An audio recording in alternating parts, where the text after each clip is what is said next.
Hello friends, मैं आपकी दोस्त डॉक्टर राखी अग्रवाल और आज इस वीडियो में मैं आपके सामने फिर लेकर आई हूँ एक नया केस। और इस केस में हम बात करेंगे एक ऐसी लड़की की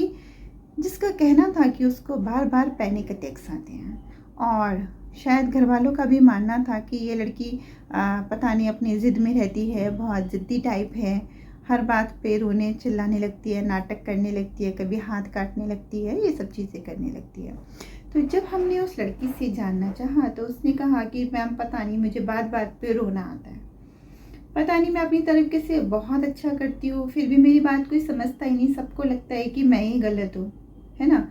तो बाद में जब उस लड़की के साथ रेपो स्टेब्लिश करके उससे बात की गई तो उसकी जो कहानी हमारे सामने आई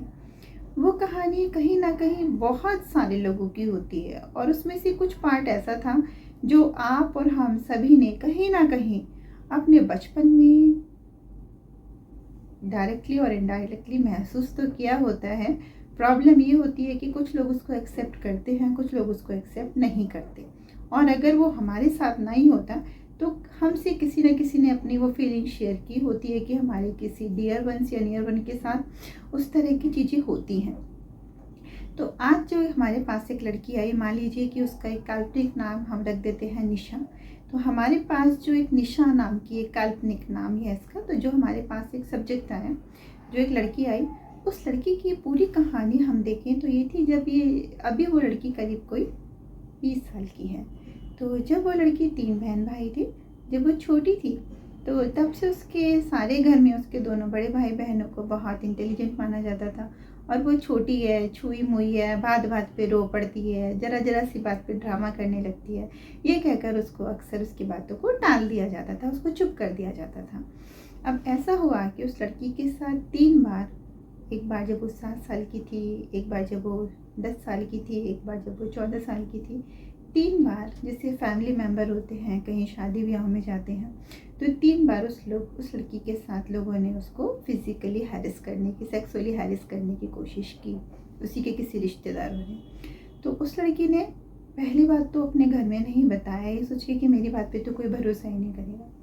दूसरी बात, हिम्मत करके अपने घर में बताया तो घर वालों को ऐसा लगा कि अगर वो पर्सन छत पे था रात को तो तुम छत पे क्या कर रही थी। और उसके बाद सुनी भी नहीं, उसके ऊपर सब लोग अपना शुरू हो गए उसको सलाह देने की, तुम्हें ऐसे जाना नहीं चाहिए था, तुम्हें पता नहीं है, ये है वो है, तुम क्या कर रही थी, तुम्हारा तो शुरू से यही है, तुम तो बिल्कुल केयरलेस हो। तो जब थर्ड टाइम उसके साथ हुआ तो उसने फिर किसी को नहीं बताया क्योंकि उसको लगा कि अननेसेसरी सब मेरे को ही डांटेंगे, मेरी बात पर कोई विश्वास नहीं करेगा। तो यहाँ से क्या हुआ कि उस बच्ची के अंदर शुरू से ना एक फीलिंग आ गई कि मैं तो ना बिल्कुल बेकार हूँ, और उसको आ गई कि मतलब मेरी तो किसी को ज़रूरत ही नहीं है। और उस लड़की के अंदर ना अटेंशन सीकिंग बिहेवियर डेवलप हो गया, उसको एक अर्ज हो गई जो कि हम सभी में साइकोलॉजिकल एक अर्ज होती है कि हमें कोई समझे, कोई हमें भी अटेंशन दे, ये सबकी एक अर्ज होती है ना। जब हम कभी इग्नोर या नेग्लेक्टेड फील करते हैं तो हमें भी बिल्कुल अच्छा नहीं लगता। तो उस लड़की के अंदर ये हुआ कि क्योंकि उसको बहुत नेग्लिजेंस मिला तो उसको लगा मुझे भी कोई अटेंशन दे। अब उस अटेंशन सीकिंग बिहेवियर में जब हम भूखे होते हैं, जिस तरीके से अगर मुझे बहुत तेज खाने की भूख लगी है तो उस समय मेरे सामने कुछ भी चीज़ आ जाए, मुझे लगेगा कि चल मैं ये खा लूँ। एक कहावत भी है कि भूख में तो किवाड़ भी पापड़ जैसे लगते हैं। तो उसके जब उसका जो अटेंशन सीकिंग बिहेवियर था तो उसके सामने पहले किसी गर्ल ने उसको प्रपोज किया। तो शुरू में उसको उस गर्ल की कंपनी अच्छी लगने लगी, लेकिन धीरे धीरे जब उस लड़की ने उसको फिजिकली और सेक्सुअली इंटीमेसी के लिए फोर्स करना शुरू किया तो उसको तब एहसास हुआ कि नहीं, देयर इज़ समथिंग रॉन्ग। तो उसने वहाँ से खुद को अटैच किया और वहाँ पे फिर वो एक बार इमोशनल ट्रॉमा में आ गई।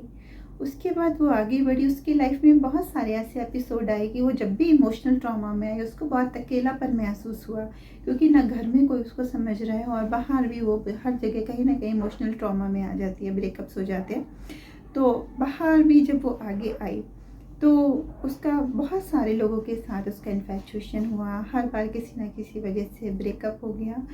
तो वो लड़की का सेल्फ कॉन्सेप्ट इतना पुअर हो गया कि उसको ऐसा लगने लगा कि यार मेरे लिए तो कोई भी नहीं है दुनिया में,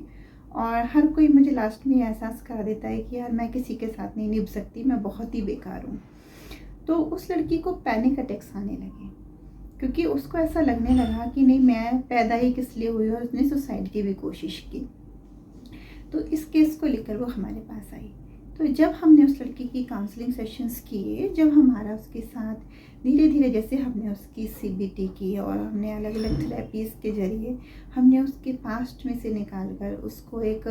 आईना दिखाया, और उसको हमने कॉग्निटिव बिहेवियरल थेरेपी के थ्रू हमने उसकी काउंसलिंग की। उसके अनकॉन्शियस माइंड में क्या है, उसके सबकॉन्शियस माइंड में क्या है, और कहाँ पर एक्सेप्टेंस की कमी है, और कहाँ पर attention seeking behaviour, and how she is behaving like a rickety baby, कि किस तरीके से वो फिनेंशियल डिपेंडेंट ना होते हुए भी मेंटली और इमोशनल डिपेंडेंट हो चुकी है, जिसकी वजह से वो आज भी अपने आप को उसी टैग में देख रही है जो टैग उसको दुनिया ने लगा दिया। You are worthless, you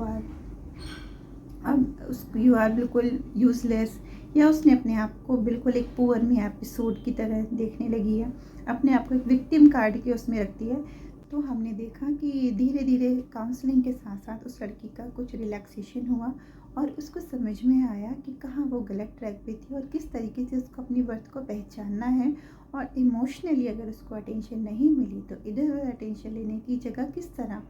career oriented रखना है, और कहाँ से अपनी लाइफ में एक यू टर्न लेकर शुरुआत करनी है एक नई सुबह की।